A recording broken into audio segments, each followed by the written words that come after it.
الحمدللہ وکفا والصلاة والسلام علی عبادہ الذین اصطفیٰ اما بعد فقد قال اللہ تبارک وتعالی کما ورد فی سورۃ الحشر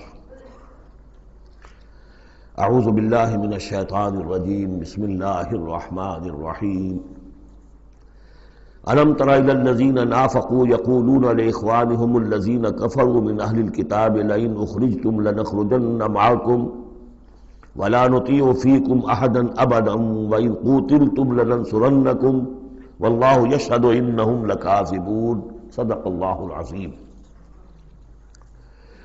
غزوہ بنی نذیر میں جو بھی رول اور کردار تھا یہود کا، پھر ان کا جو انجام ہوا، وہ سورہ حشر کی پہلے رکوع میں بیان ہو چکا ہے۔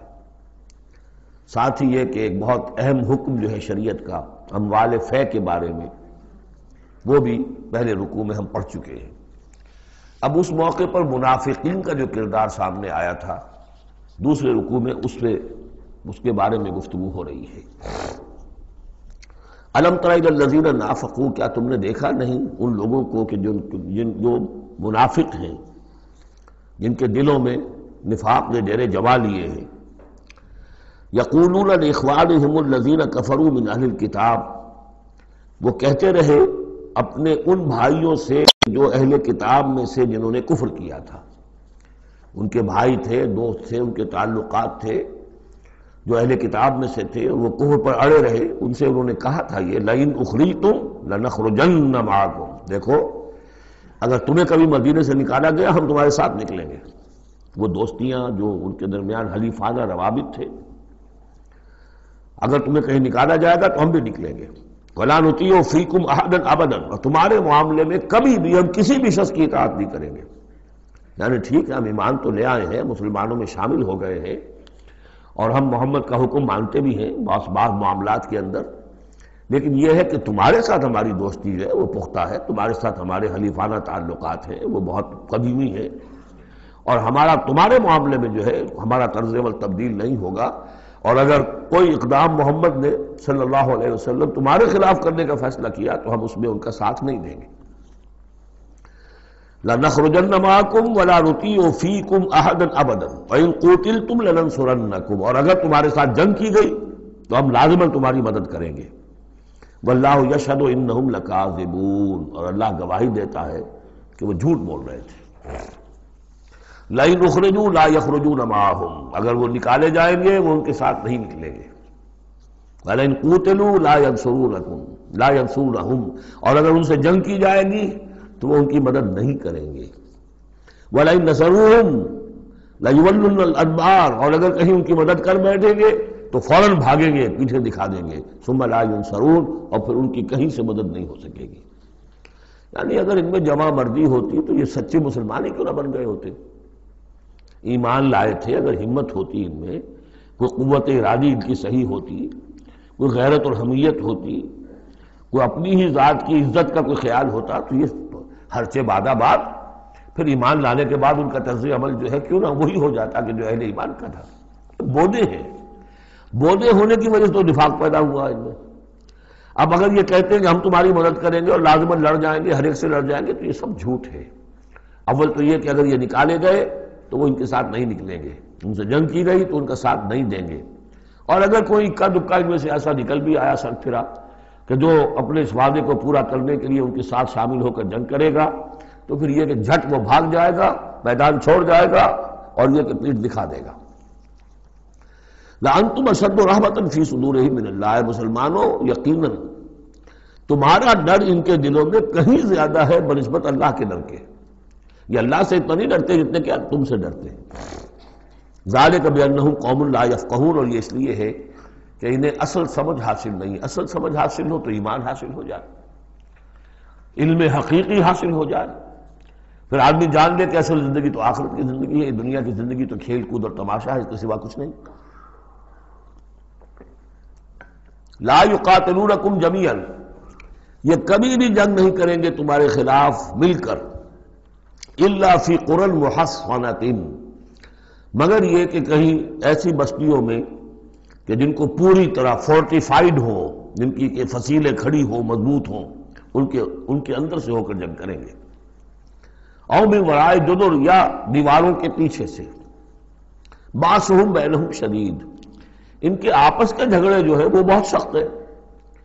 اگر تو خلوص اور اخلاص کسی میں شخص کے اندر ہو تو اللہ کے ساتھ مخلص کیوں نہ ہو جائے گا، اللہ کے رسول کے ساتھ کیوں نہ مخلص ہو جائے گا۔ ظاہر بات ہے کہ بزدلی اور خود غرضی یہ دو چیزیں ہیں کہ جو در حقیقت ان کے مزاج کا جزو لا ینفک ہے، اور وہی تو اصل سبب ہے ان کے نفاق کا۔ تو یہ کسی اور کے ساتھ کیسے مخلص ہو جائیں گے؟ تحسبہم جمیعا وقلوبہم شتیٰ، تم سمجھتے ہو کہ یہ یکجا ہیں، اکٹھے ہیں، ان کا متحدہ محاذ ہے، جبکہ دل کے دل پھٹے ہوئے۔ ہمارے ہاں بھی سیاسی متحدہ محاذ، چاہے وہ نظام مصطفیٰ تحریک کا بنا تھا، اس کا بھی حال سب کو معلوم ہے کہ اس کے لیڈر جو ہیں علماء کرام ایک دوسرے کے پیچھے نمازیں نہیں پڑھتے تھے۔ متحدہ محاذ تھا، وہ اتحاد کیسا تھا؟ وہی بات۔ باسہم بینہم شدید، ان کے تو آپس کے اختلافات جو ہیں وہ بہت شدید ہیں، ان کی آپس کی دشمنیاں، کدورتیں، کینے۔ تحسبہم جمیعا، تم سمجھتے ہو کہ یہ جمع ہے، اکٹھے ہیں، وقلوبہم شتیٰ، دل پھٹے ہوئے۔ ذالک بانہم قوم لا یعقلون، اور یہ اس لیے کہ وہ ایک ایسا گروہ ہے کہ جو عقل سے کام نہیں لیتے۔ کمثل الذین من قبلہم قریبا ذاقوا وبال امرہم، جیسے قصہ ان کا ہوا جو ان سے پہلے تھے ماضی قریب میں، یعنی بنو قینقاع۔ سب سے پہلے بنو قینقاع کا معاملہ ہوا تھا، پھر یہ بنی نضیر کا ہوا، پھر 5ویں سال میں غزوہ احزاب کے ضمیمے کے طور پر بنو قریظہ کا ہوا۔ وَلَهُمْ عَذَابٌ عَلِيمٌ، ان کے لیے بہت ہی دردناک عذاب ہے۔ کمثل الشیطان، یا پھر مثال ہے شیطان کی، اذ قال للانسان اکفر، جبکہ وہ انسان سے کہتا ہے کرو کفر، فلما کفر، اور جب انسان کفر کرتا ہے قال انی بریء منک انی اخاف اللہ رب العالمین، وہ کہتا ہے میں تم سے علیحدہ ہوں، میرا تم سے کوئی تعلق نہیں، میں تو اللہ سے ڈرتا ہوں جو تمام جہانوں کا رب اور مالک و پروردگار ہے۔ فکان عاقبتہما انہما فی النار خالدین فیہا، تو ان دونوں کی عاقبت یہ ہے کہ وہ شیطان بھی اور وہ انسان بھی، دونوں کی عاقبت یہ ہے کہ وہ رہیں گے آگ میں اور ہمیشہ ہمیشہ رہیں گے۔ وذالک جزاء الظالمین، اور یہی ہے ظالموں کا بدلہ، جیسا کہ سورہ قاف میں ہم پڑھ چکے ہیں کہ وہ قرین جو ہوگا، اس گناہگار کافر اور مشرک کا جو قرین ہوگا، وہ جب لے کر آئے گا، حاضر کرے گا، قال قرینہ ھذا ما لدی عتید، اور اللہ تعالیٰ کی طرف سے حکم آئے گا فرشتوں کو القیا فی جہنم کل کفار عنید، تو وہ کیا کہے گا؟ ربنا ما اطغیتہ ولکن کان فی ضلال بعید، اور اللہ تعالیٰ فرمائیں گے لا تختصموا لدی وقد قدمت الیکم بالوعید ما یبدل القول لدی وما انا بظلام للعبید۔ تیسرا رکوع اور آخری رکوع جو ہے اس سورہ حشر کا، یہ پھر قرآن مجید کا ایک بہت اہم مقام ہے۔ میں آج سوچ رہا تھا کہ میں بار بار جو کہتا ہوں آپ سے، یہ قرآن کا بہت اہم مقام ہے، یہ قرآن کا بہت اہم مقام ہے، تو اس کی بھی ایک حقیقت سمجھ لیجئے۔ قرآن حکیم میں تو کوئی ایک حرف اور ایک لفظ بھی غیر اہم نہیں ہے، البتہ مختلف اعتبارات سے مختلف مقامات کی ایک ریلیٹیولی زیادہ اہمیت ہے۔ بعض مقامات حکمت کے ہیں، بعض مقامات جو ہیں وہ فلسفیانہ ہیں، بعض مقامات وہ ہیں کہ جو جدید سائنس کے حوالے سے بڑے اہم ہیں، بعض مقامات وہ ہیں جو روح دین سے بحث کرتے ہیں، بعض مقامات وہ ہیں جو ایمان کی ماہیت کو واضح کرتے ہیں، ایمان کیا ہے۔ تو اس اعتبار سے یقیناً مختلف مقامات جو ہیں وہ مختلف اعتبارات سے اور حیثیتوں سے وہ زیادہ اہمیتوں کے حامل ہیں۔ اب یہ جو 4 آیتیں ہیں، 7 آیتیں ہیں اس رکوع کی، تیسرے رکوع کی، اس میں فلسفہ، تصوف، پھر یہ کہ اس میں سب سے بڑا جو آ رہا حصہ وہ یہ ہے کہ جیسے 6 آیتیں سورہ حدید کی تھیں کہ جن میں اللہ کے اسماء و صفات کا ذکر ہے، جن میں تفصیل سے گفتگو نہیں کر سکا اور نہ اس کا موقع تھا، میرے کیسز میں ہے، تو اسی طرح کا ہم وزن جو ہے 3 آیتیں آ رہی ہیں سورہ حشر کے آخر میں۔ قرآن حکیم میں اسماء خداوندی کا سب سے بڑا گلدستہ، 16 اسماء ایک جگہ پر اور کہیں نہیں ہے، 8 اسماء ایک آیت میں، الملک القدوس السلام المومن المہیمن العزیز الجبار المتکبر سبحان اللہ عما یشرکون، ایک ہے۔ تو اس اعتبار سے یہ حصہ بہت اہم ہے۔ فرمایا یا ایھا الذین آمنوا اتقوا اللہ ولتنظر نفس ما قدمت لغد واتقوا اللہ ان اللہ خبیر بما تعملون۔ اہل ایمان اللہ کا تقوی اختیار کرو، اور چاہیے کہ ہر جان یہ دیکھتی رہے کہ اس نے کل کے لیے کیا آگے بھیجا ہے۔ اللہ کا تقوی اور آخرت کا احساس، کل کے لیے کیا بھیجا، ما قدمت لغد، یہ بڑی کل ہے۔ ایک کل تو وہ ہے کہ جو کل سورج طلوع ہوگا تو شروع ہو جائے گی، اور ایک بڑی کل وہ ہے آنے والی ہے جو بعث بعد الموت کے بعد آنے والی ہے، وہ بڑی کل ہے۔ اس کل کے لیے کیا بھیجا ہے آگے، کیا سامان ہے، کیا توشہ ہے، کیا تم نے کمائی ہے جو جمع کرائی ہے۔ وہ جو اس کائناتی حکومت کا جو سب سے بڑا ریزرو بینک ہے، امپیریل بینک ہے اس کائنات کا، اللہ تعالیٰ کے ہاں کیا جمع کرایا۔ اور دیکھیے 2 مرتبہ ایک آیت میں واتقوا اللہ، اللہ کا تقوی، اللہ کا خوف۔ لیکن یہ خوف اصل میں اس طرح کا خوف نہیں ہوتا جو کسی خوفناک شے کا خوف ہوتا ہے۔ ایک ہے شیر کا خوف یا سانپ کا خوف، ایک خوف والد کا خوف ہوتا ہے، وہ محبت کے تحت ہوتا ہے۔ میرے والد جو ہے ناراض نہ ہو جائیں، میں اپنے والد کے احساسات اور جذبات کو مجروح نہ کر بیٹھوں، وہ مایوس نہ ہو جائے مجھ سے، اللہ ناراض نہ ہو جائے، یہ خوف۔ یا ایھا الذین آمنوا اتقوا اللہ ولتنظر نفس ما قدمت لغد واتقوا اللہ ان اللہ خبیر بما تعملون، یقیناً جو کچھ تم کر رہے ہو اللہ اسے باخبر ہے۔ اگلی آیت ہے جسے علامہ اقبال نے قرار دیا کہ ان کے فلسفہ خودی کی سورس یہ ہے۔ سید نذیر نیازی نے ہمارے ہاں قرآن کانفرنس میں باقاعدہ بیان کیا، ان کے مضمون میں بھی موجود ہے یہ، کہ میں نے حضرت علامہ سے یہ سوال کیا کہ آپ کے فلسفہ خودی کے بارے میں بڑی جیب گوئیاں ہوتی ہیں، کوئی کہتا ہے کہ فلاں نیٹشے سے آپ نے اخذ کر لیا ہے، فلاں سے کر لیا ہے، آپ بتائیے کہ آپ کے اس فلسفہ خودی کی سورس کیا ہے۔ تو علامہ نے فرمایا کہ اچھا کل آ جانا فلاں وقت۔ تو کہتے ہیں کہ میں اتنا خوش رہا کہ شاعر مشرق اور حکیم الامت مجھے یہ اعزاز بخش رہے ہیں کہ میں جاؤں گا اور وہ مجھے ڈکٹیٹ کرائیں گے کہ میرے فلسفہ خودی کی سورس کیا ہے۔ تو میں گیا اور بہت خوش گیا، پینسل کاپی لے کر گیا۔ جب میں گیا تو کہا ذرا قرآن مجید اٹھا لاؤ، تو ایک تو مجھ پر وہ ویسی پڑ گئی۔ پھر کہا کہ ذرا کھولو سورہ حشر نکالو اور یہ آیت پڑھو، وَلَا تَكُونُوا كَالَّذِينَ نَسُوا اللَّهَ فَأَنسَاهُمْ أَنفُسَهُمْ أُولَٰئِكَ هُمُ الْفَاسِقُونَ۔ یہ ہے میرے فلسفہ خودی کی سورس۔ دیکھنا مسلمانوں، ان لوگوں کی طرح نہ ہو جانا جنہوں نے اللہ کو بھلا دیا، تو اللہ نے انہیں اپنے آپ سے غافل کر دیا۔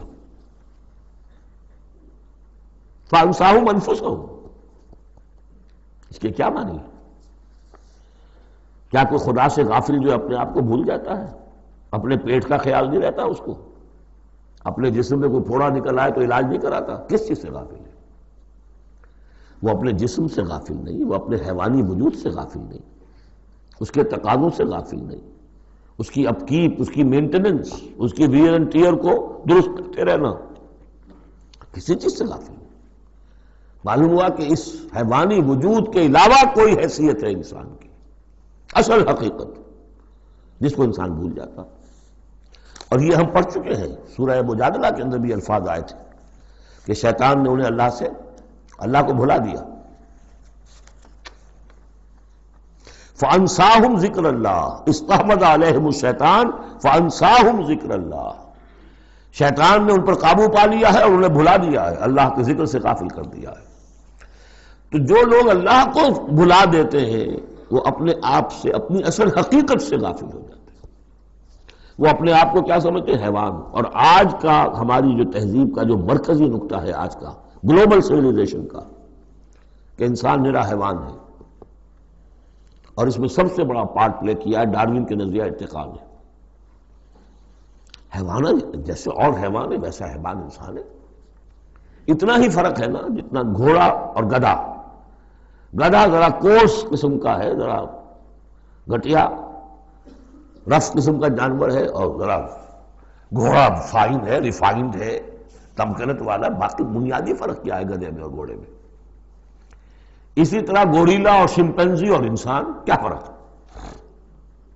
اتنا ہی فرق ہے جتنا گدھے اور گھوڑے میں ہے، اتنا ہی گوریلا اور چمپینزی اور انسان میں ہے، کوئی فرق نہیں۔ وہی موٹیوز جو ان کے ہیں وہی موٹیوز ان کے ہیں، سارے وہی موٹیوز ہیں۔ سائیکالوجی ہے تو اسی پر چل رہی ہے، جو محرکات عمل ہے انسان کے وہ وہی ہے جو حیوان کے، کوئی اور ہے ہی نہیں۔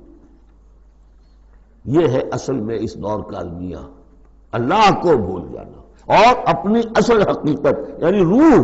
اللہ کو بھلاؤ گے تو تمہارے اندر جو ڈیوائن ایلیمنٹ اس نے پھونکا تھا اس سے غافل ہو جاؤ۔ اب کیا رہ گئے تم میرے حیوان؟ میں نے آپ کو اس سے پہلے بھی وہ اپنشد کا جملہ سنایا ہے، Man in his ignorance identifies himself with the material sheaths which encompass his real self. Real self تو میری انا ہے، میری خودی ہے، اور یہ انا خودی فلسفیانہ الفاظ ہے کس شے کے لیے؟ وہ جو روح ہے میرے اندر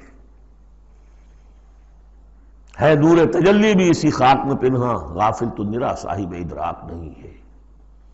نقطۂ نوری کے نام او خودی، زیر خاک ماں شرار زندگی، لیکن اس سے غافل، جب اس سے غافل حیوان رہ گئے، جب حیوان رہ گئے اولئک ھم الفاسقون، تو حیوان کے لیے تو کوئی مورل لا ہے نہیں۔ اور ارلی فرینچ لٹریچر جو ہے پچھلی سینچری کا وہ سارا اسی پر بیسڈ ہے۔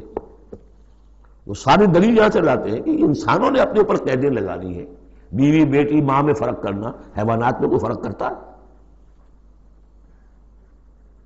نیوڈسٹ کلب سے اگر پوچھے کہتے ہیں حیوانات میں سے کوئی لباس پہنتا ہے؟ انسان نے خواب کا تکلف ایجاد کر لیا۔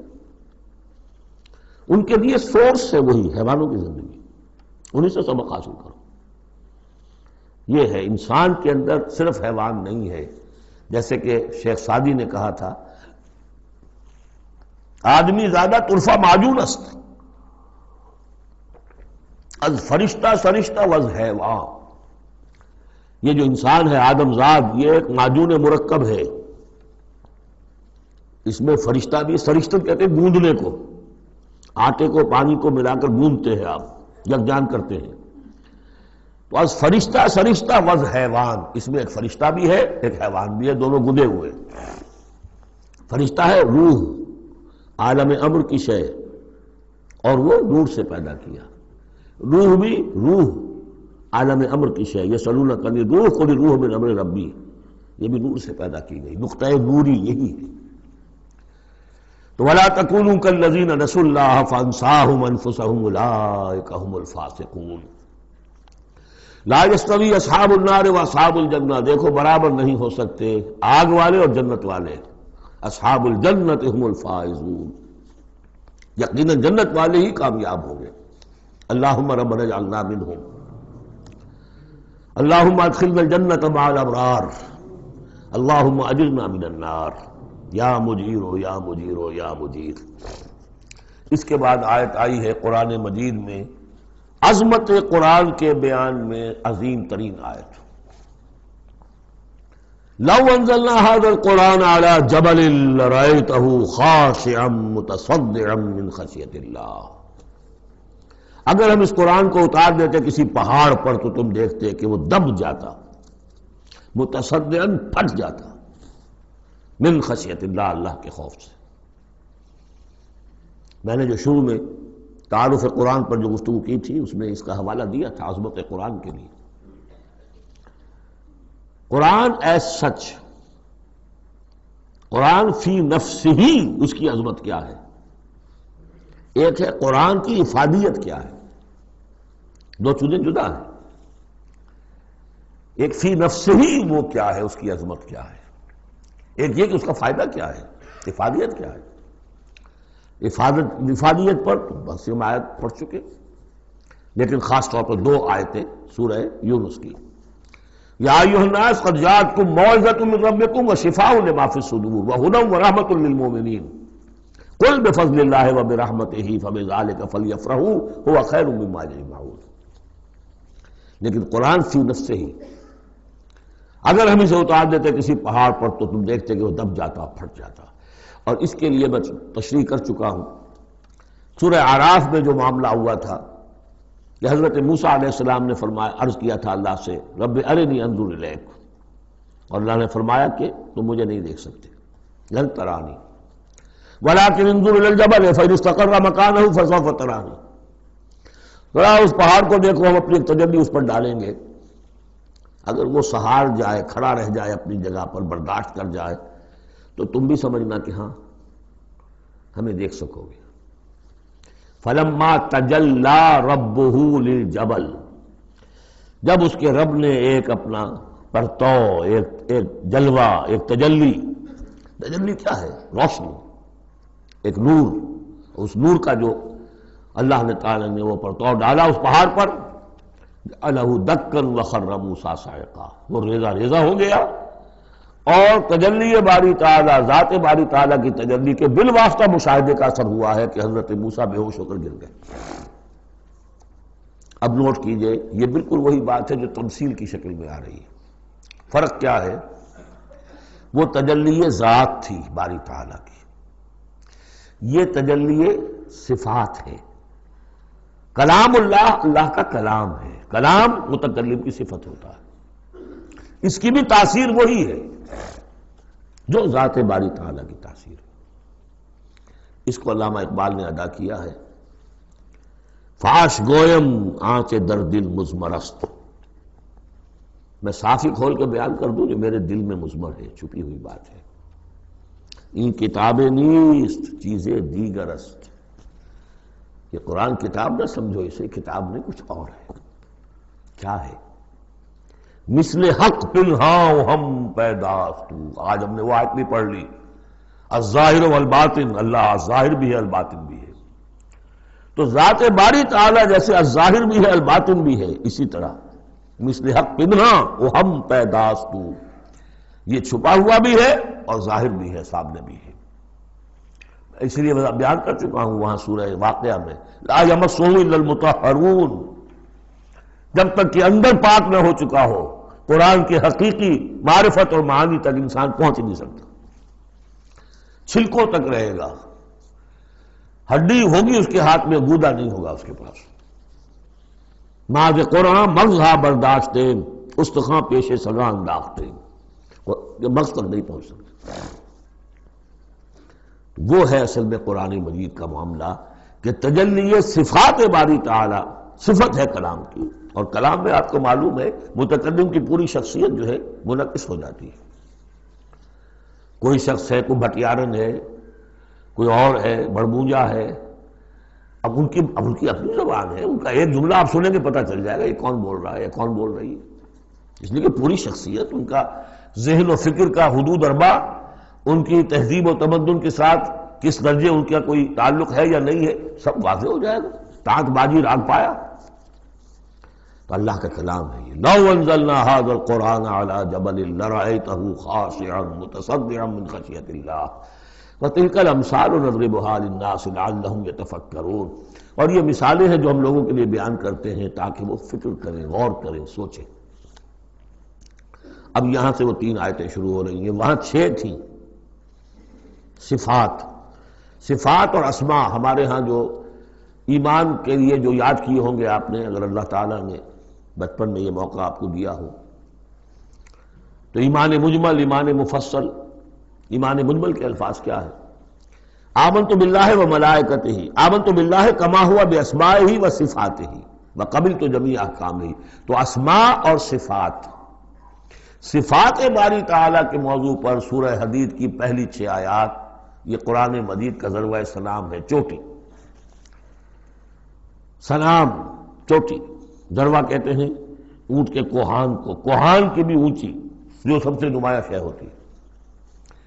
اسماء پر یہ سب سے بڑا گلدستہ ہے۔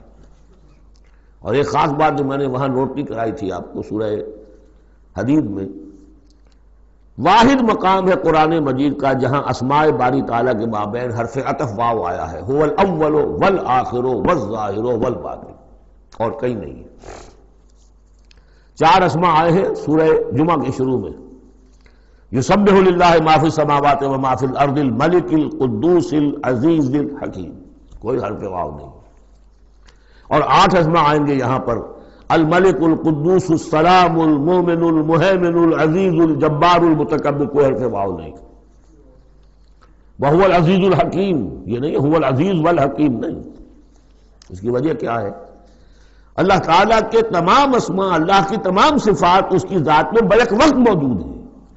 واؤ میں تو مغایرت پیدا ہو جاتی ہے، واؤ میں تراخی پیدا ہو جاتی ہے، لیکن یہاں کیوں آئے سورہ حدید میں؟ اس لیے کہ اول و آخر بیک وقت نہیں ہو سکتے، وہ حال عقلی ہے۔ ظاہر و باطن ایک وقت میں ہو سکتے ہیں، میرا ظاہر میرا باطن یہ تو ایک ہی وقت میں موجود ہے، قرآن کا ظاہر اور قرآن کا باطن ایک وقت میں موجود ہے، اول و آخر ایک نہیں ہو سکتے، اس لیے وہاں واو لایا گیا، هو الاول والآخر والظاہر والباطن۔ بہرحال اب یہاں پر نوٹ کیجئے، هو اللہ الذی لا الہ الا هو، وہی ہے اللہ جس کے سوا کوئی الہ نہیں، عالم الغیب والشہادہ، جاننے والا ہے کھلے کا اور چھپے کا، وہ بھی جو تمہارے سامنے ہے اور وہ بھی کہ جو تمہاری نگاہوں سے پوشیدہ ہے۔ اس لیے کہ غیب اور شہادہ جو ہے یہ ہمارے اعتبار سے، اللہ کے اعتبار سے نہیں۔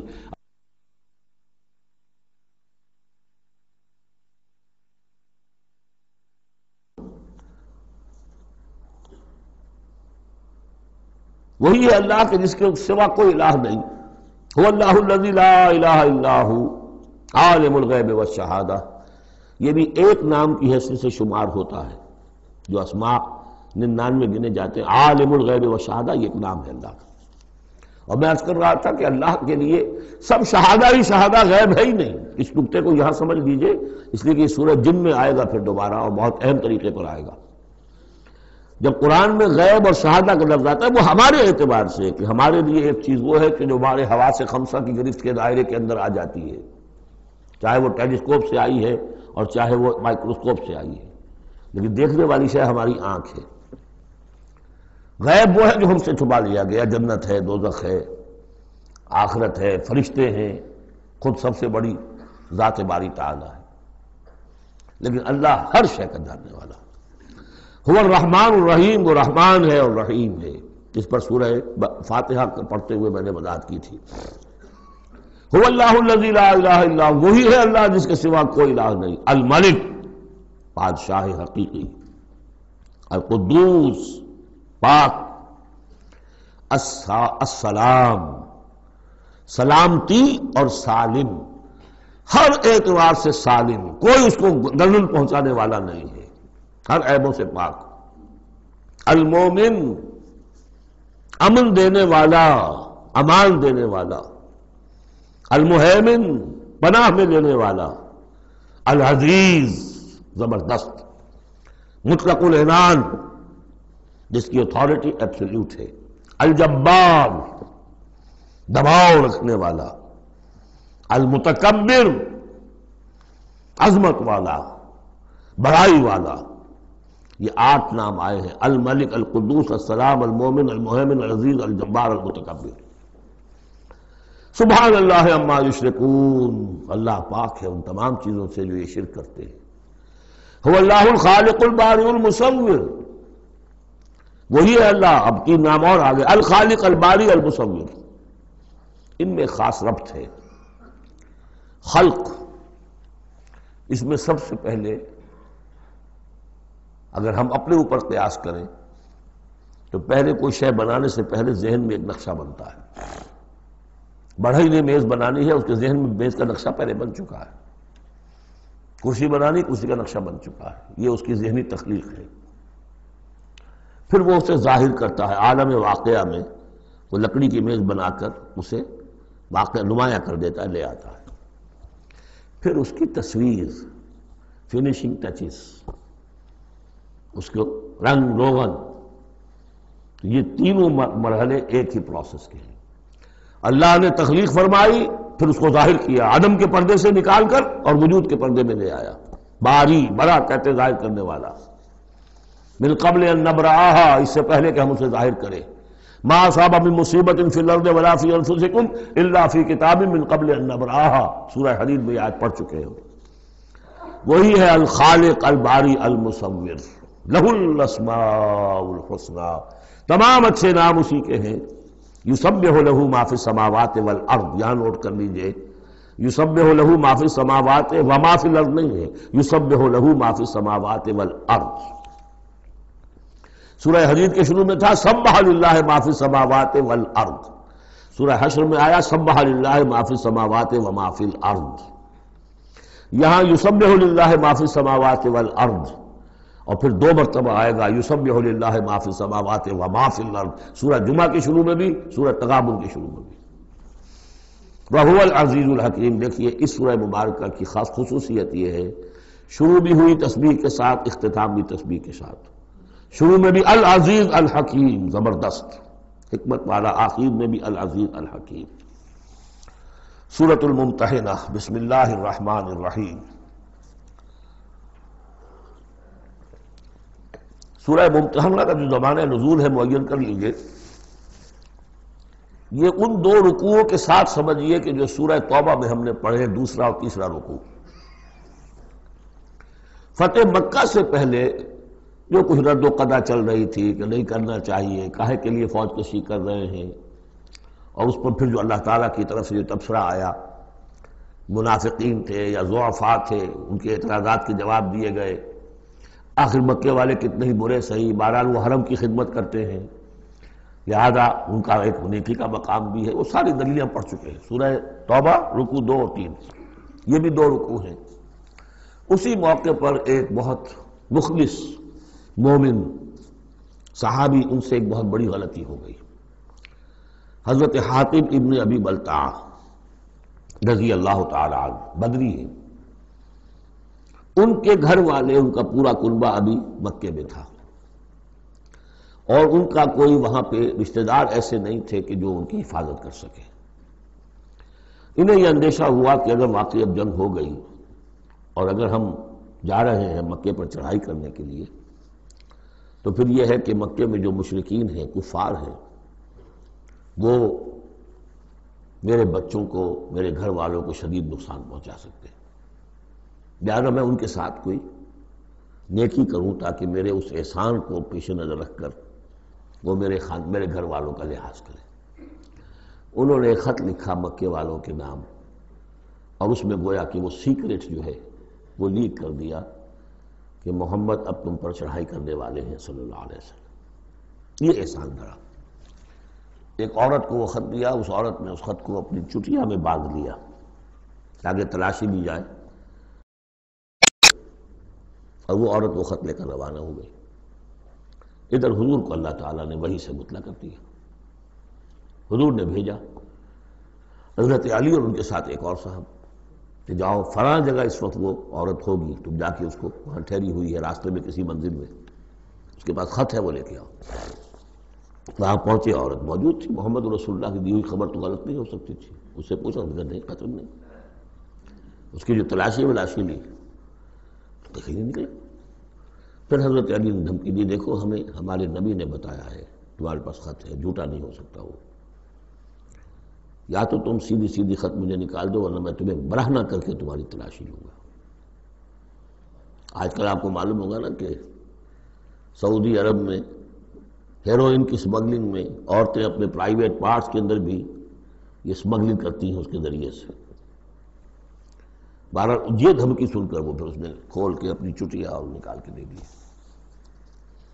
وہ خط لے کے آ گئے۔ اب وہ راز کھل گیا، اور ابی بلتع کو بلایا، حاتب نے ابی بلتع کو مان لیا، جی حضور یہ میرا خط ہے۔ حضرت علی نے کہا کہ، یا حضرت عمر نے کہ آپ مجھے اجازت دیں کہ میں اس کی گردن مار دوں ابھی؟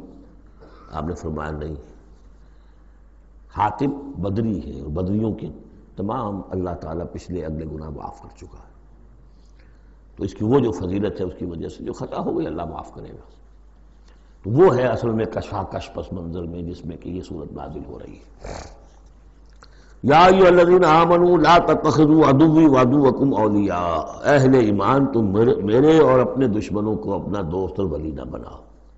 ان کی خیر خواہی، ان کی بھلائی، ان پہ احسان کرنے کی کوشش، ان کے ساتھ اپنے گڈ آفیسز بلڈ کرنے کی کوشش۔ تلقون الیہم بالمودۃ، تم ان پر ان کی طرف رجوع کرتے ہو، بھیجتے ہو پیغام دوستی کے، خلوص و اخلاص کے۔ وقد کفروا بما جاءکم من الحق، حالانکہ انہوں نے کفر کیا ہے، انکار کیا ہے اس حق کا جو تمہارے پاس آیا ہے۔ یخرجون الرسول وایاکم، وہی ہے جو نکالتے ہیں، یعنی جنہوں نے نکالا ہے رسول کو صلی اللہ علیہ وسلم، تمہیں بھی نکالا ہے، ان تؤمنوا باللہ ربکم، صرف اس جرم کی پاداش میں کہ تم ایمان رکھتے ہو اللہ پر، اپنے رب پر۔ ان کنتم خرجتم جہادا فی سبیلی، اگر تو تم نکلے تھے مکے سے اور تم نے ہجرت کی تھی اس لیے کہ میری راہ میں جہاد کرو گے، تو یہ طرز عمل تمہیں اس کے منافی ہے۔ وابتغاء مرضاتی، اور میری رضا جوئی کے لیے تم نکلے تھے، تو سرون الیہم بالمودہ، تم خفیہ پیغامات بھیجتے ہو ان کو دوستی کے، احسان کے مبنی۔ وَأَنَا أَعْلَمُ بِمَا أَخْفَيْتُمْ، تم نے خفیہ پیغام بھیجا، میں تو خوب جانتا ہوں جسے تم چھپاتے ہو، وَمَا أَعْلَنْتُمْ، جسے تم ظاہر کرتے ہو، وَمَنْ يَفْعَلْهُ مِنْكُمْ فَقَدْ ضَلَّ سَوَاءَ السَّبِيلِ، جو کوئی بھی تم میں سے یہ کام کرے گا وہ تو پھر سیدھے راستے سے بھٹک گیا۔ یہ ایک آیت ہے، اب تک نوٹ کر لیجیے مدنی صورتوں کا جو مزاج ہے۔ یا ایھا الذین آمنوا لا تتخذوا عدوی وعدوکم اولیاء تلقون الیہم بالمودۃ وقد کفروا بما جاءکم من الحق یخرجون الرسول وایاکم ان تؤمنوا باللہ ربکم ان کنتم خرجتم جہادا فی سبیلی وابتغاء مرضاتی تسرون الیہم بالمودۃ وانا اعلم بما اخفیتم وما اعلنتم ومن یفعلہ منکم فقد ضل سواء السبیل۔ ان یثقفوکم یکونوا لکم اعداء، اگر وہ کہیں تمہیں پا لیں، یعنی تم ان کے ہاتھ لگ جاؤ، ہتھے چڑھ جاؤ، وہ تمہارے ساتھ دشمنی کریں گے۔ وَيَبْسُطُوا إِلَيْهِمْ أَيْدِيَهُمْ، اپنے ہاتھ بڑھائیں گے تمہاری طرف، وَأَلْسِنَتَهُمْ، اور اپنی زبانیں، بِالسُّوءِ، برے ارادے کے ساتھ تمہیں نقصان پہنچائیں گے، ان کی زبانیں بھی ان کے ہاتھ بھی۔ وَوَدُّوا لَوْ تَكْفُرُونَ، اور ان کی خواہش ہوگی شدید کہ کسی طرح تم بھی دوبارہ کافر ہو جاؤ۔ لَن تَنفَعَكُمْ أَرْحَامُكُمْ، تمہیں ہرگز نفع نہیں پہنچائیں گے تمہارے رحمی رشتے، ولا اولادکم، نہ تمہاری اولادیں، یوم القیامہ، قیامت کے دن، یفصل بینکم، اللہ فیصلہ کر دے گا تمہارے مابین، واللہ بما تعملون بصیر، اور جو کچھ تم کر رہے ہو اللہ اسے دیکھ رہا ہے۔ قد کانت لکم اسوۃ حسنۃ فی ابراہیم والذین معہ، تمہارے لیے ایک اچھا نمونہ ہے، بہت عمدہ ماڈل ہے، اسوہ حسنہ ہے، فی ابراہیم والذین معہ، ابراہیم اور ان کے ساتھیوں کے معاملے میں، ان کی شخصیتوں کی صورت میں۔ اذ قالوا لقومہم، جبکہ انہوں نے کہا اپنی قوم سے، برملا کہہ دیا، انا براء منکم، ہم بری ہیں تم سے، ومما تعبدون من دون اللہ، اور جن کو بھی تم پوج رہے ہو اللہ کے سوا، ہمارا ان سے کوئی رشتہ نہیں، کوئی تعلق نہیں، ہم اعلان برات کر رہے ہیں ان سے۔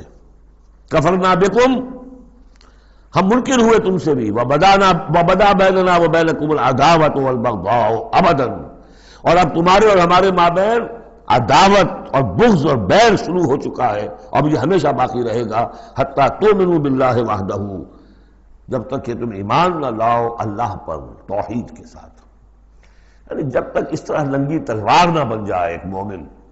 حزب اللہ کو ننگی تلوار بننا پڑتا ہے، رشتوں کو کاٹنا پڑتا ہے، وَلَوْ كَانُوا آبَاءَهُمْ أَوْ أَبْنَاءَهُمْ أَوْ إِخْوَانَهُمْ أَوْ عَشِيرَتَهُمْ، سورہ مجادلہ میں پڑھا ہے ابھی۔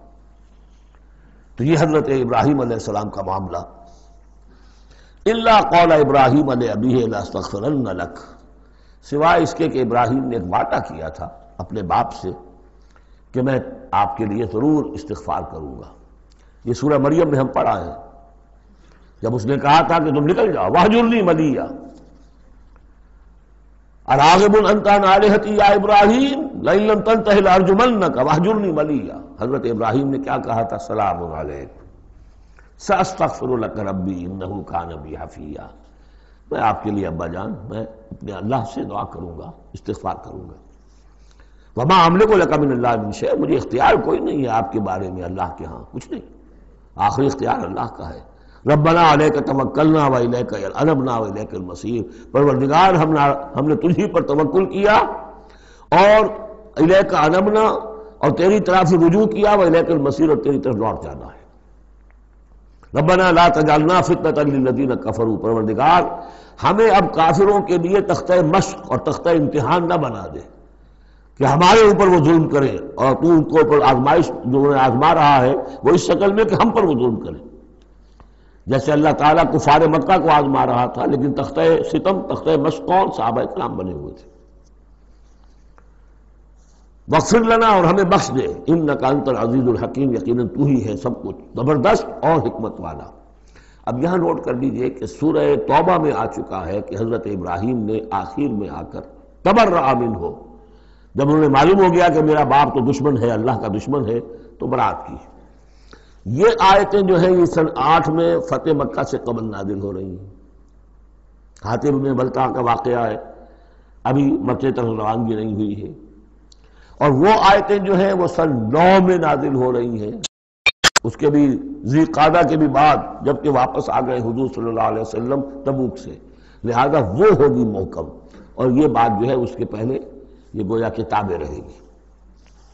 لقد کان لکم فیہم اسوۃ حسنۃ، تمہارے لیے یقیناً ان کی ذات میں، ان کے رویے میں، ان کے طرز عمل میں ایک اچھا نمونہ ہے، لمن کان یرجو اللہ والیوم الآخر، لیکن کس کے لیے؟ کہ جو اللہ کی بھی امید، ملاقات کی امید رکھتے ہو اور یوم آخر سے ڈرتے ہو۔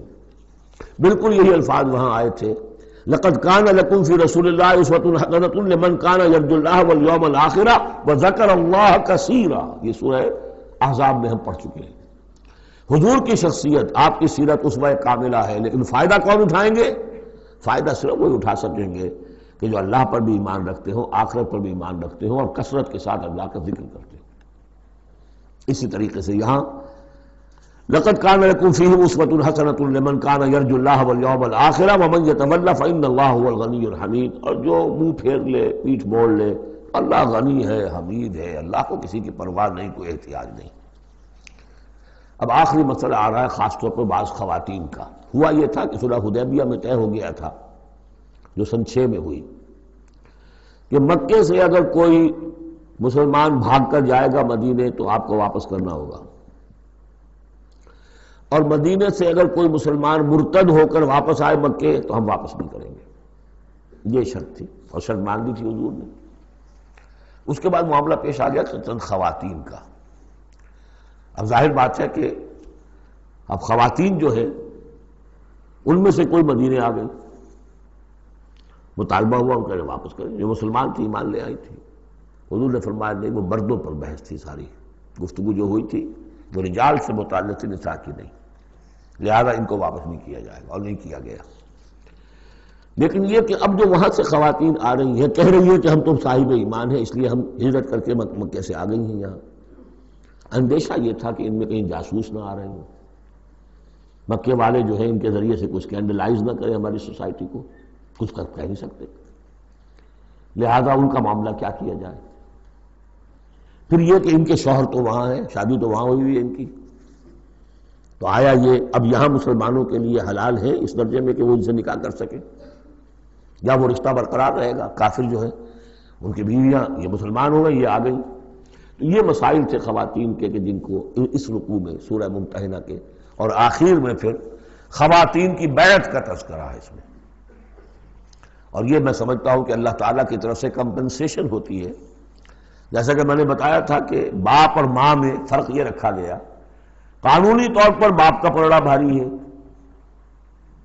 باپ طلاق دے سکتا ہے ماں کو، ماں تو خلا ہی لے سکتی ہے، طلاق دے نہیں سکتی، اور اگر طلاق ہو جائے گی تو اولاد باپ کی شمار ہوگی، ماں کی نہیں، یہ قرآن کا قانون ہے۔ لیکن دوسری طرف ماں کی خدمت 3 درجے زیادہ ضروری ہے باپ سے، خدمت میں 3 درجے فائق رکھ دیا ماں کو، اور کہا کہ جنت اس کے قدموں تلے ہے۔ تو کمپنسیشن ہوتی ہے، کسی ایک جگہ پر کمی ہے تو دوسری جگہ اس کو، اسی کا نام بیلنس ہے۔ یہ ترازو کے یہ دونوں جو ہیں، اگر بازو جو ہیں یہ برابر ہے تو ایک سیر ادھر ڈالیں گے، ایک سیر ادھر ڈالیں گے، ترازو کی ڈنڈی سیدھی رہے گی۔ ایک چھوٹا ہے ایک بڑا ہے، تو چھوٹے میں اب کم ڈالنے سے، اور چھوٹے میں زیادہ ڈالنا پڑے گا اور بڑے میں کم، تب وہ، تو یہ بیلنس تو تب ہوگا کہ وہ جو کمی ہے اس کو پیش نظر رکھیں۔ یہ ہے معاملہ کہ جو یہاں پہ بیان ہوا۔ وہ بیلنس کیا کیا اللہ تعالیٰ نے؟ مردوں کی بیعت کا قرآن میں ذکر ہے، اس کا متن قرآن میں کہیں نہیں ہے۔ بیعت عقبہ اولیٰ کا کیا متن تھا، بیعت عقبہ ثانیہ کا متن کیا تھا، کیا بیعت لی تھی، کیا الفاظ تھے، بیعت رضوان کے موقع پہ کیا جو الفاظ کا تھے، کہیں نہیں، قرآن میں نہیں، احادیث میں مل جائیں گے۔ خواتین کی بیعت کو یہ فضیلت دے دی کہ اس کا پورا متن بھی قرآن مجید میں موجود ہے۔ فرمایا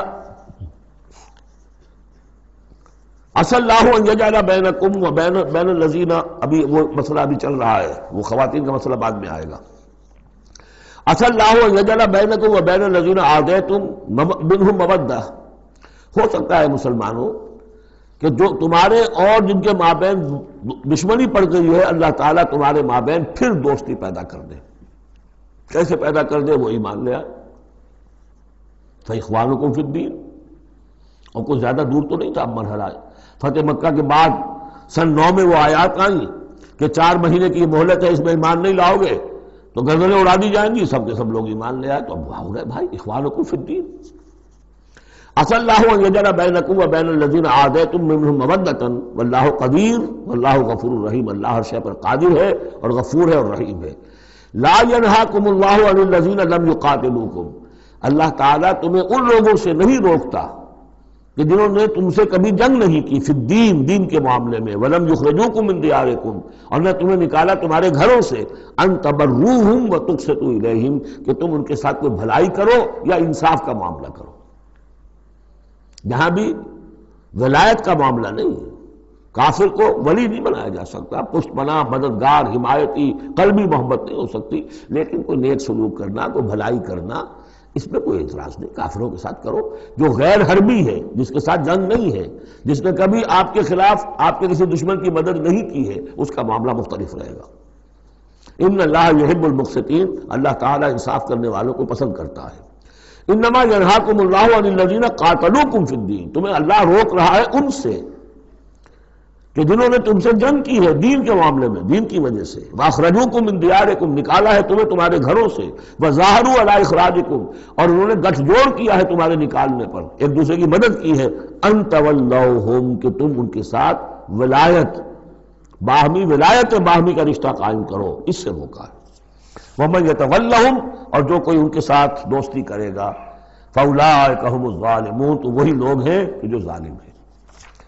یا ایھا الذین آمنوا، یہاں سے اب خواتین کا معاملہ، یا ایھا الذین آمنوا اذا جاءکم المؤمنات مہاجرات، اہل ایمان جب تمہارے پاس آئیں مومن خواتین ہجرت کر کے، فامتحنوہن، تو ان کا ذرا امتحان لے لیا کرو، دیکھ بھال کر لیا کرو، یہ واقعی مومن ہے، کچھ تھوڑی سی انٹروگیشن ہو، سرسری سی اندازہ ہو جائے، لیکن اللہ اعلم بایمانہن، باقی یہ کہ اللہ تعالیٰ بہتر جانتا ہے کسی کے دل میں ایمان ہے یا نہیں ہے، آپ کے لیے ناممکن ہے کہ آپ اس کی صحیح تفتیش کر سکیں، تاہم پھر بھی کسی درجے میں ایک احتیاطی تدبیر اختیار کرو کہ دیکھ لیا کرو کہ وہ واقعتاً ایمان والی ہے۔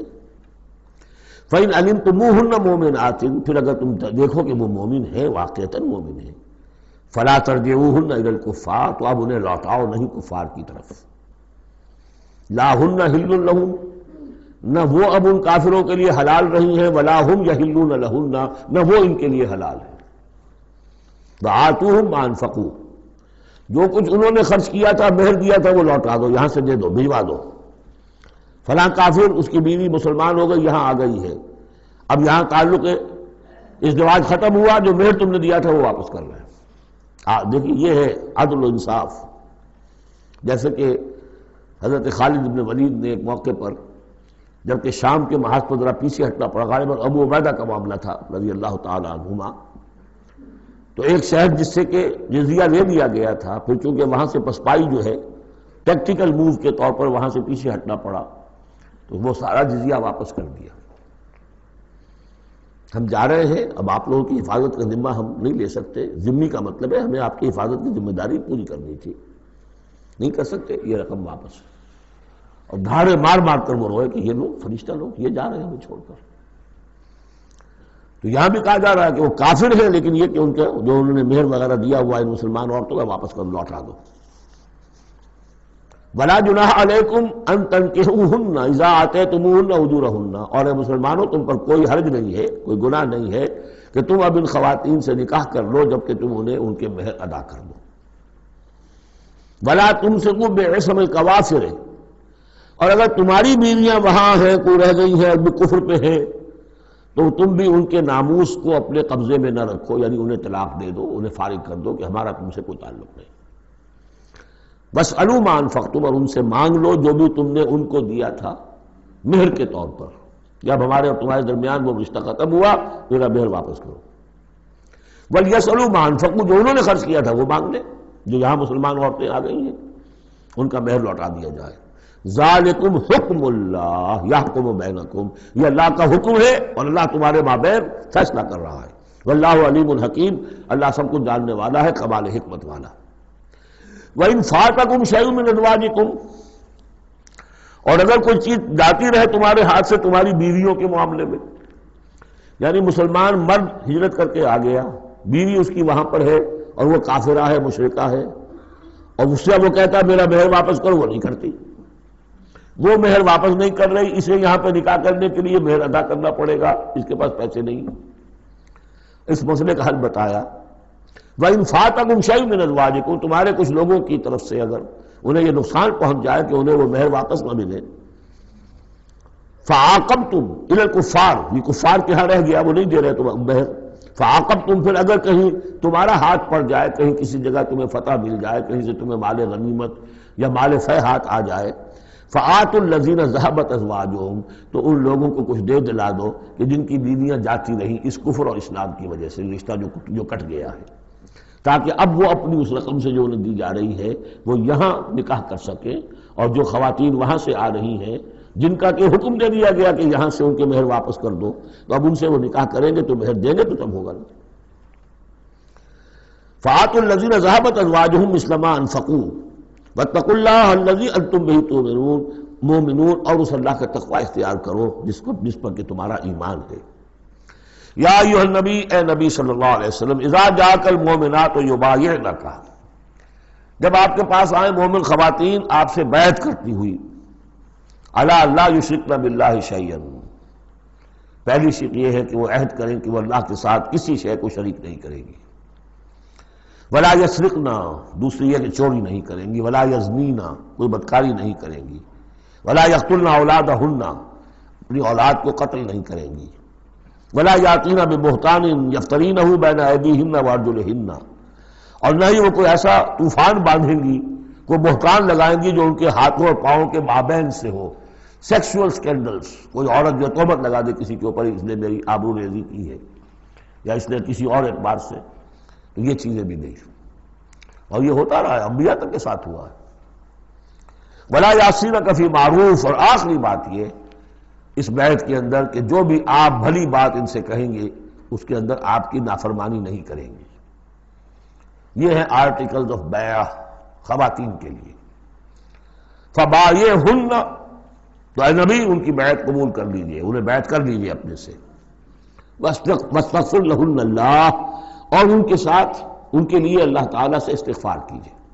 ان اللہ غفور الرحیم، یقیناً اللہ غفور الرحیم ہے. اب یہاں نوٹ کر لیجئے کہ جو بیعت مردوں سے لی گئی بیعت عقبہ ثانیہ، بیعت عقبہ اولیٰ جو تھی وہ تقریباً یہی تھی، اسی لیے اس کو بیعت النساء بھی کہتے ہیں، پہلی بیعت. ابھی جو ہے وہ کوئی ایسی شکل سامنے نہیں تھی کہ کوئی جماعتی تشکیل ہو رہی ہو، جماعت بنانی ہو. اور ہمارے ہاں جو بھی صوفیاء ہیں جو بیعت لیتے ہیں وہ بھی تقریباً اسی کو دلیل بناتے ہیں، بیعت عقبہ اولیٰ اور بیعت النساء. وہ اسی بات کا عہد لیتے ہیں، شرک نہیں کروں گا، یہ نہیں کروں گا، چوری نہیں کروں گا، نیکی کے کام کروں گا، وغیرہ وغیرہ. تو صوفیاء کی بیعت، خواتین کی بیعت اور بیعت عقبہ اولیٰ تقریباً یہ ہے. لیکن وہ بیعت جس سے کہ جماعتی زندگی وجود میں آئی وہ بیعت عقبہ ثانیہ ہے. حضرت عبادہ بن صامت رضی اللہ تعالیٰ عنہ سے اس کی پورا اس کا ٹیکسٹ جو ہے وہ موجود ہے، متفق علیہ حدیث ہے، جس کو بخاری میں بھی ہے مسلم میں بھی ہے. بایعنا رسول اللہ صلی اللہ علیہ وسلم، وہ فرماتے ہم نے بیعت کی تھی اللہ کے رسول سے صلی اللہ علیہ وسلم، علی السمع والطاعۃ، آپ کا ہر حکم سنیں گے، اطاعت کریں گے. فی العسر، تنگی اور مشکل میں بھی، والیسر، اور آسانی میں بھی. والمنشط، اس حالت میں بھی کہ ہماری طبیعتوں میں انشراح ہو کہ ہاں یہ کام واقعتاً بہت مفید ہے، صحیح ہے. والمکرہ، اور اس حالت میں بھی کہ ہمیں اپنی طبیعتوں پر جبر کرنا پڑے، ہمیں اس فیصلے کے ساتھ اتفاق نہ ہو. وعلی اثرۃ علینا، اور اس کے باوجود کہ دوسروں کو ہم پر ترجیح دے دی جائے. ترجیح دے دی جائے کس بات میں؟ آپ امیر بنا رہے ہیں فلاں شخص کو، یہ تو ابھی نوبارد ہے، ابھی آیا ہے، ابھی شامل ہوا ہے ہم میں، اور ہم پرانے آپ کے ساتھی ہیں. نہیں، پریروگیٹو ہے یہ آپ کا، جس کو چاہیں امیر بنائیں.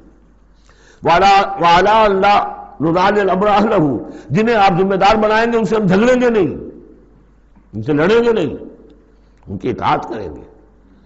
من اطاعنی فقد اطاع اللہ ومن عصانی فقد عصى اللہ ومن اطاع امیری فقد اطاعنی ومن عصى امیری فقد عصانی. وعلیٰ نقول بالحق اینما کنا، آخری شق یہ کہ ہم حق بات ضرور کہیں گے جہاں کہیں بھی ہوں گے. لا نخاف فی اللہ لومۃ لائم، ہم کسی ملامت کرنے والے کی ملامت کے خوف سے اپنی زبان بند نہیں کریں گے. یہ بیعت عقبہ ثانیہ جو ہے، اس کو ہم نے تنظیم اسلامی میں اختیار کیا، ایک لفظ کا اضافہ کیا، ابایعوک علی السمع والطاعۃ فی المعروف. حضور کی اطاعت مطلق تھی، جو حکم دیں گے. غلط دے نہیں سکتے، معصوم ہے. حضور کے بعد ابو بکر کی بیعت بھی مطلق نہیں تھی، مقید ہے، مشروط ہے، کتاب و سنت کے دائرے کے اندر اندر. یہ بیعت ہے کیونکہ اس کے بعد حضور نے پہلی مرتبہ ایک تنظیمی ڈھانچہ قائم کیا کہ مدینے میں آپ نے 12 نقیب مقرر کر دیے. یہ تنظیمی شکل پہلی مرتبہ ہو رہی ہے آپ کی سیرت کے اندر. مکے میں تو چونکہ آپ خود موجود ہیں اور سب صحابہ وہیں ہیں، چھوٹا سا شہر ہے، تو کسی تنظیمی سانچے کی اور ڈھانچے کی اور لمبی چوڑی چین جو ہے بنانے کی ضرورت ہی نہیں. اب مدینہ دور ہے، وہاں کے کچھ لوگ 9 خزرج میں سے اور 3 اوس میں سے آپ نے نقیب بنائے، اب ان کی ذمہ داری بنی. اس طرح جماعتی تنظیم جو بنی ہے وہ اس بیعت پر بنی ہے. البتہ چونکہ خواتین کا معاملہ یہ ہے کہ جماعتی جدوجہد جو آگے چلنی ہے، اس میں جہاد اور قتال کے جو مراحل آنے ہیں، اس میں خواتین کا حصہ بالواسطہ ہے، بلا واسطہ نہیں ہے، ڈائریکٹ نہیں ہے. وہ بیعت ان سے نہیں دی گئی، بلکہ یہی بیعت لی گئی ہے کہ اس کے اندر یہ افعال ہیں، یہ نہیں کریں گے. اور یہ کہ ہاں جو امیر ہیں حضور صلی اللہ علیہ وسلم جو بھی حکم دیں گے، جو بھلائی کا حکم ہوگا اس میں اور ان کی نافرمانی نہیں کریں گے. اس کو ہم نے تنظیم میں خواتین کی بیعت کے لیے بعین ہی یہی الفاظ اختیار کیے. اور واقعہ یہ کہ اس کا بہت ایک اہم پہلو یہ ہے کہ چاہے خواتین کو وہ دوسرے کام نہیں کرنے جو مردوں والے ہیں، جنگ میں جانا ہے یا کوئی اور مسئلہ ہے، لیکن ایک سینس آف بلانگنگ ہو جاتی ہے کہ ایک گروہ کے ساتھ ہونا. کونوا مع الصادقین، کوئی ہے جس کے ساتھ آپ نے اپنے آپ کو آئیڈینٹیفائی کیا، جماعتی زندگی ہے اور اس کے تحت ایک کام ہو رہا ہے. اس کی برکتیں جو ہیں، جو آپ نے فرمایا گیا، جو حضور نے فرمایا، یہ حضرت عمر کا قول ہے، اثر ہے، لا اسلام الا بالجماعہ ولا جماعہ الا بالامارہ ولا امارہ الا بالسماع ولا سماع الا بالطاعہ. کوئی اسلام نہیں ہے بغیر جماعت کے، کوئی جماعت نہیں بغیر عمارت کے، کوئی عمارت نہیں بغیر حکم سننے کے، اور سننے کا کوئی فائدہ نہیں ہے تک مانا نہ جائے. حضور نے فرمایا علیکم بالجماعہ، ید اللہ علی الجماعہ، تم پر لازم ہے کہ جماعت کی شکل میں رہو، اور اللہ کی مدد اور تائید جماعت کے ساتھ ہوتی ہے. اور اس جماعت سازی کے لیے جو مسنون اور منسوس اور معصور بنیاد ہے وہ ہے بیعت، جس کو ہم نے چھوڑ دیا. دوسرے طریقے جو ہے جماعت سازی کے، دستور ہو، دستور کے مطابق پھر قوانین ہو، بائی لاز، یہ بھی حرام نہیں ہے، یہ بھی مباح ہے. لیکن مباح ہونا اور بات ہے، اور منسوس ہونا، مسنون ہونا، معصور ہونا یہ بالکل اور بات ہے. زمین و آسمان کا فرق ہے. بہرحال ہم نے تنظیم اسلامی میں اس بیعت ہی کے نظام کو اختیار کیا. اللہ کا شکر ہے کہ جو ایک انسٹیٹیوشن اسلام کا بالکل ختم ہو گیا تھا، ڈیڈ، متروک، ہم نے اسے زندہ کیا ہے. آخری آیت ہے، یا ایھا الذین آمنوا لا تتولوا قوما غضب اللہ علیہم. اہل ایمان ان کو لوگوں کے ساتھ دوستی نہ کرو جن پر اللہ کا غضب ہے. جہاں سے یہ صورت شروع ہوئی تھی، اختتام پر پھر وہی بات آ گئی. قد یئسوا من الآخرہ، یہ آخرت سے مایوس ہو چکے ہیں. کما یئس الکفار من اصحاب القبور، جیسے کہ کفار مایوس ہو چکے ہیں اصحاب قبور میں سے. اس کے 2 معنی دیے گئے ہیں. جیسے کفار جو قبر میں ہیں ان پر تو حقیقت واضح ہو چکی ہے نا، عالم برزخ میں جب پہنچ گئے تو انہیں معلوم ہے، اب حقائق منکشف ہو گئے، جیسے وہ مایوس ہو گئے ہیں کہ ان کے لیے اب کوئی راستہ نہیں، اللہ کے عذاب سے بچنے کی کوئی شکل نہیں. یا یہ کہ جیسے یہ کفار مایوس ہو گئے ہیں کہ جو قبر میں چلا گیا اس کا کوئی بعد سے بعد الموت نہیں ہے، اس کو دوبارہ اٹھا جانا نہیں ہے. دونوں امکانات، دونوں ترجمے کیے گئے ہیں. تو تم ان لوگوں کی طرح نہ ہو جاؤ تو مایوس ہو چکے ہیں یہ لوگ اللہ کی رحمت سے. یہ لوگ جو ہیں، یہ جو یہودی ہیں، اور ان کے ساتھ تمہاری دوستی نہیں ہے.